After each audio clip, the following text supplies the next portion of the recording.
The second theme that we wanted to discuss is diplomacy. I mean, you've lived through many different geopolitical eras, from Cold War, post-Cold War, the unipolar moment, and now we're transitioning to a multipolar order.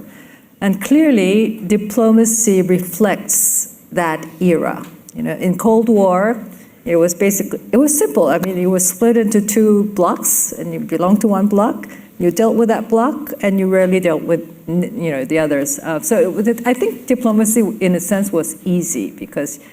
But as you move towards a multipolar world, it becomes challenging to manage relationship, to undertake diplomacy that solves problems and disputes and shores up the forces for peace and not conflict. How do you see diplomacy evolving in this fluid era? And how is that different from the more stable? It may not be has been peaceful, only cold peace, but it was still stable in a sense. And doing diplomacy in a stable world is different from doing diplomacy in an increasingly unstable world. Well, see, fortunately, we can learn from the wisdom of the ages. And as you know, diplomacy is the world's second oldest profession. No relationship to the oldest profession, by the way. And the people who lived 2,000 years ago were smarter than the people who are living today. And I'll give you a simple example. In the old days, 2,000 years ago, when tribes or states would fight each other, they would then try to negotiate, and then they would send an ambassador to the enemy capital, and then the ruler would get angry and chop off the head of the ambassador. That stopped the negotiations, obviously. Right. So they realized, they came to the common sense conclusion, hang on a second, if we chop off heads of ambassadors, then clearly you cannot have diplomacy. So they created the concept of diplomatic immunity. And that's how it began 2,000 years ago, so that ambassadors could go into enemy courts and not get their heads chopped off. So diplomacy was always invented to talk to enemies, not to friends. Now, the reason why I say that there were people 2,000 years ago were smarter than us is that in the 21st century, well, at least here in the United States, you have the belief that before I can establish diplomatic relations with you, you've got to be my friend.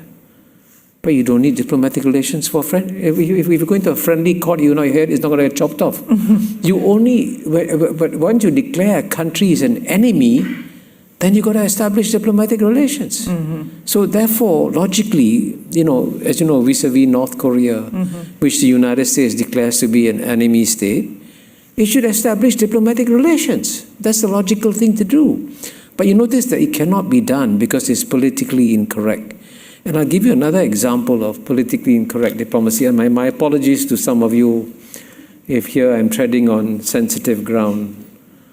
When you had the first meeting between Secretary Blinken and foreign ministers of China, Jiechi and Wang, soon after the Biden administration was elected, I think in Alaska, And the meeting began with both sides attacking each other. And why did they attack each other? For domestic political reasons, right? But that's not what diplomacy is.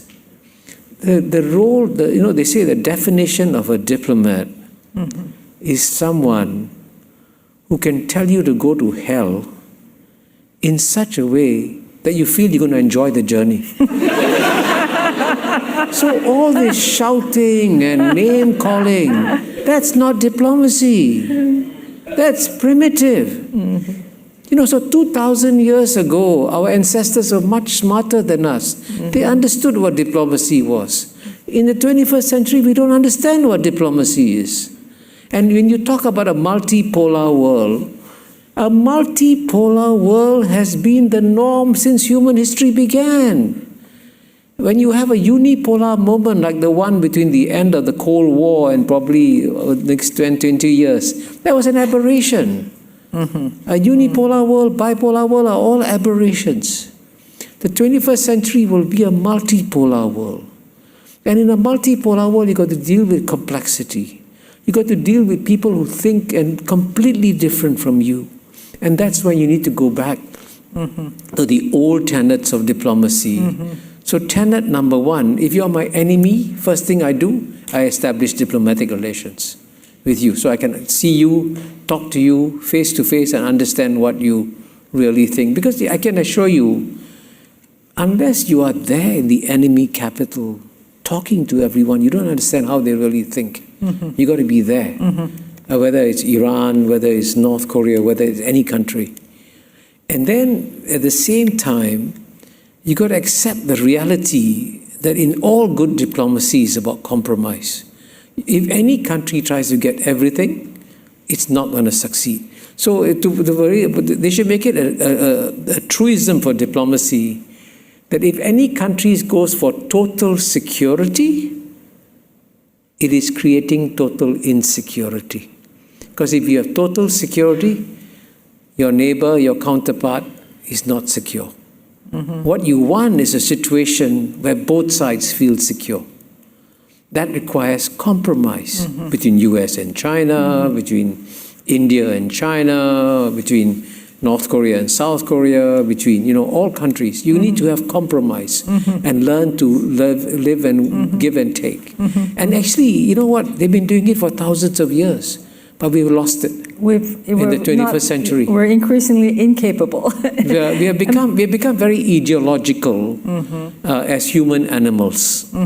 And especially in the West, there's a great desire to pass judgment on countries and say, how can I possibly establish diplomatic relations with the Taliban? Well, you have to establish diplomatic relations with the Taliban because they're different, right? I think part of the challenge is the public scrutiny that wasn't there 2,000 years ago. No, but the public scrutiny should be intelligent public scrutiny and should insist that at the end of the day, we are going to move into a much more smaller, more interdependent world. And I always use a simple boat analogy just to describe how the world has changed. In the past, when 8 billion people lived in 193 separate countries, it was as though they were 193 separate boats, right? And the proof of that was if one boat caught COVID, another boat wouldn't catch COVID. COVID cannot go from boat to boat. But now, the 8 billion people no longer live in 193 separate boats. They live in 193 separate cabins on the same boat. So that's why COVID goes from cabin to cabin. All 193 cabins got COVID.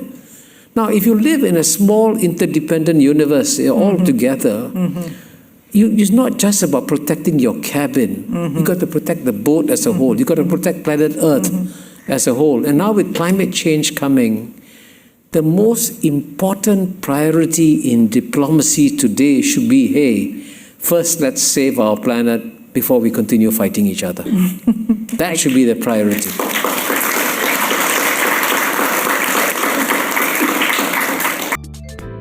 偷偷告诉大家，我最近发现了新法宝 Royal Face 逆时奇迹系列，它有活肤露、全效精华，还有精华霜。尤其我皮肤比较偏干，所以我非常的注重保湿。保湿做得好，肌肤自然烹饪。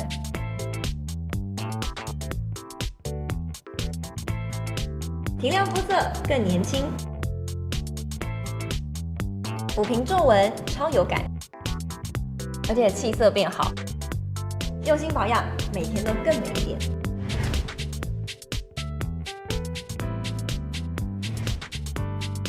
美吧！